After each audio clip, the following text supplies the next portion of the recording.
What's up, Mavletic lovers and listeners, and welcome back to another episode of Maverick Postgame. We hope some of you got to see some of our athletics this past week. If not, don't worry, because today we got another full show for you as football finally wins another game. And men's soccer battled to a loss against Fort Lewis. Plus, the women's soccer outlasts the Grizzlies in a tight victory. And volleyball has a set sweep over Mines. All of that and so much more as we move ahead into this recap-packed episode of Maverick Postgame. So with that being said, I'm your host, Grace Metcalf. And I'm Jordan Neifert. Let's dive into all the game-breaking stats, off-the-wall wins, heartbreaking losses, and in-depth analysis of our CMU athletics. Roll it!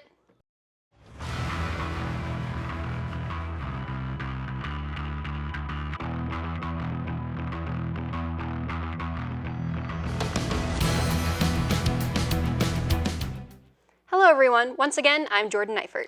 And I am Grace Metcalf. Let's hop right in and take a look at all the Mavtastic action that took place this week here at CMU. Defense ruled the day in Colorado Mesa's 18-3 RMAC victory over Chadron State on a sun-drenched Saturday at Stoker Stadium.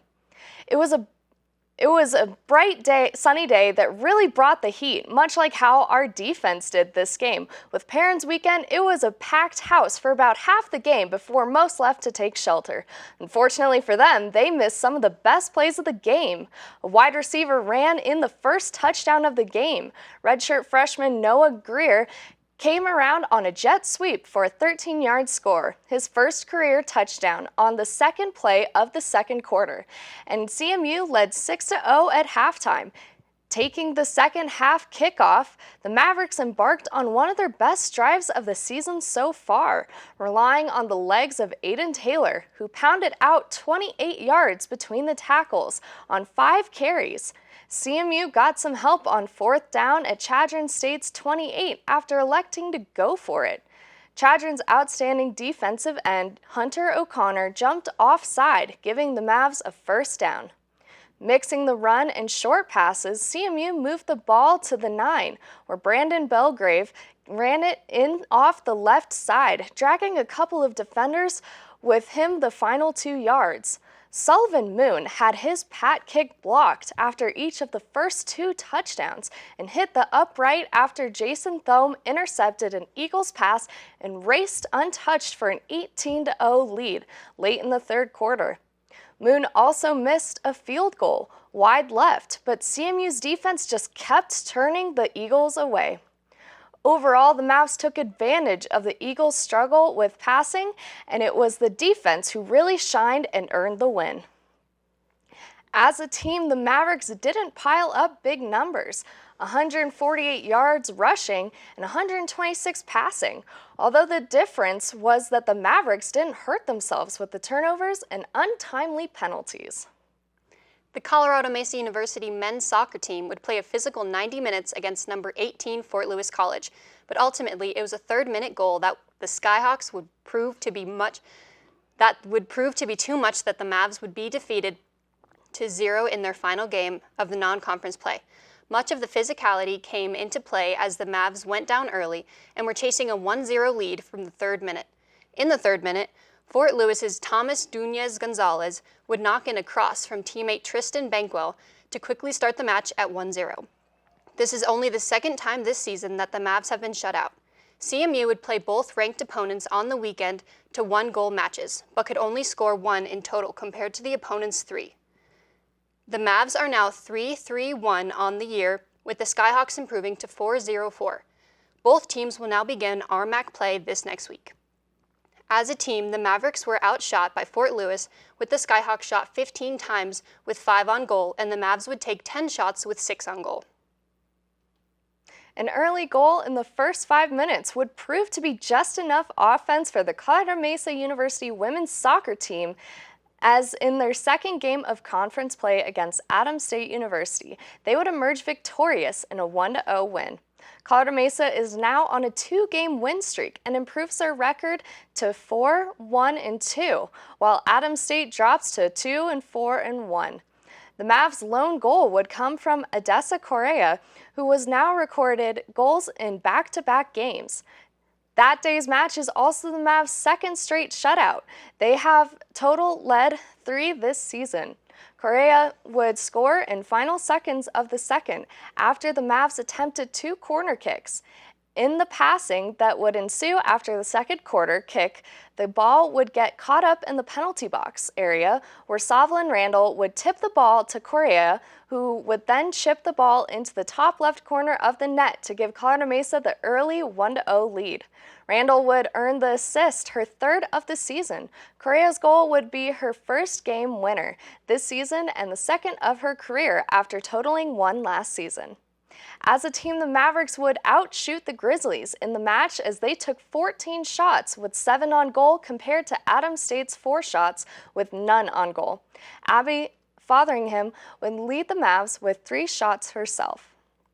The Colorado Mesa University Mavericks rolled to a 3-set 25-13, 25-20, and 25-23 road sweep over the Colorado School of Mines. The Mavs dominated the first set, getting a 6-1 lead, and used another 6-0 run to build a dominating 20-8 lead later in that frame, which saw Hunt record 5 kills in just 6 swings. The Mavs also jumped out to a commanding 10-1 lead in the second set as Brown recorded 3 kills in 4 rallies while finishing the set with 5 kills on just 8 swings. The Ore Diggers would close the gap 19-15 and later 23-20 after a pair of successful challenges before a Leffler kill and solo block during the final 3 points of the set, allowing the Mavericks to go up 2-0 overall. The Ore Diggers would lead much of the third and set 20-16 before a 5-0 run that feathered kills from Leffler, Tadlock, and Hunt, as well as a Vanderlist service aces gave the Mavericks a 21-20 lead. The Ore Diggers then tied the set at 21 before a service error gave the Mavericks a 22-21 lead, which they extended to 24-21 on kills from Hunt and Brown.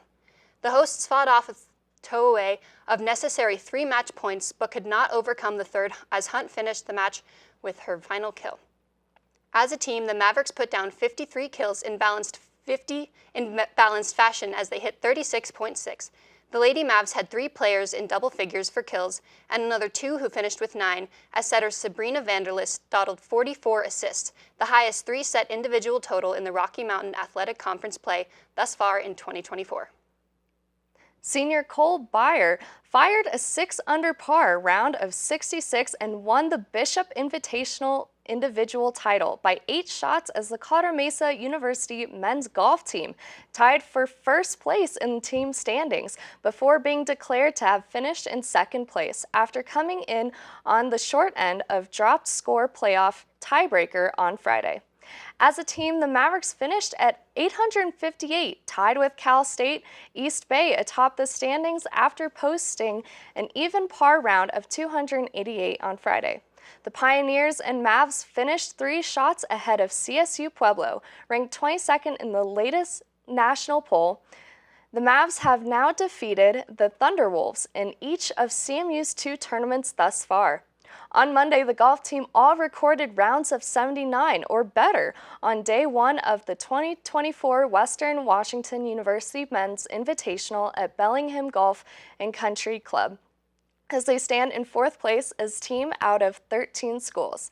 The Mavs are currently led by Cole Byer and Leo Laval, as the pair both shot under par rounds yesterday, with Byer finishing 7 under and Laval at 2 under. Byer currently sits in 3rd place with Laval tied for 9th place.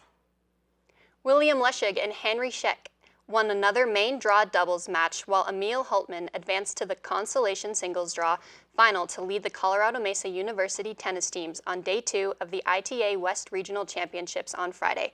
Leschig and Scheck won their quarterfinal over Menlo's Ian Ramiro Perez Rodriguez and Henry Riccioni Brown by an 8-4 margin, but fell in the semifinals by an 8-5 score to David Finsinger and Andrew Suber of Point Loma Nazarene. Meanwhile, Hultman beat Leschig in the consolation quarterfinals by an 8-4 score and then received a free pass to Saturday's draw final after his opponent defaulted earlier on Friday. On the women's side, Jade Berlhante and Jade Stewart both lost in the round of 16, the consolation singles draw on Friday after recorded wins on Thursday. The Colorado Mesa University Triathlon team took 6th place and topped the group of NCAA Division II squads at Sunday morning's Battle in the Fort. The Mavericks' top 5 combined for a team score of 104 points, finishing ahead of Drury's 85. Humboldt State had 3 finishers, but was not given a team score in the current results. The Mavericks were led by 5th-year senior Shannon Furin, who finished 36th with a time of 1 hour, 8 minutes, 0 seconds on the sprint course that included a 750-meter swim, 20K bike, and 5K run. Now that we have recapped some of the games, it's time to announce our Maverick of the Week. Our Maverick of the Week goes to Jason Thome. Jason has been named the Rocky Mountain Athletic Conference Defensive Player of the Week, as announced by the conference office on Monday. The Arvada, Colorado native finished the game against Chadron State with 4 tackles and a pair of interceptions. His first interception came in the 3rd quarter, where he returned 55 yards for a touchdown that made the score 18-0 at the time. His second interception came on the final play of the game on a Hail Mary. Congratulations, Jason, for your outstanding performance. You are Maverick of the Week. We are now at the end of our show, and it is time for our closing statements.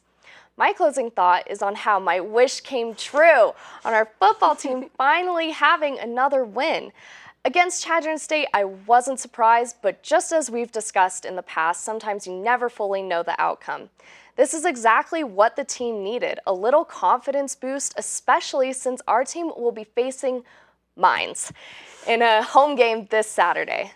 That's going to be a tough game. It sure will be. Hopefully we can capture some really good highlights to show next week.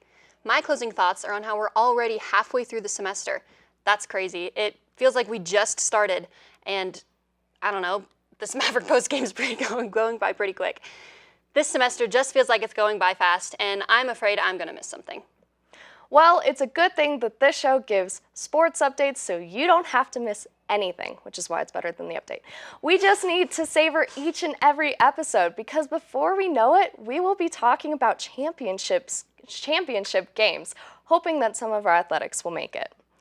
And now that we have wrapped up all the action from this week and given our closing thoughts, it is time to close the show. Thank you everyone so much for joining us this week on Maverick Postgame. I've been your host, Grace Metcalf. And I've been Jordan Neifert.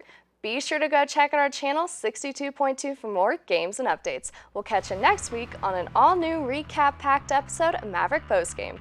Stay safe, Mavs. Study hard. Go to a game or two. And of course, have yourselves a most amazing day.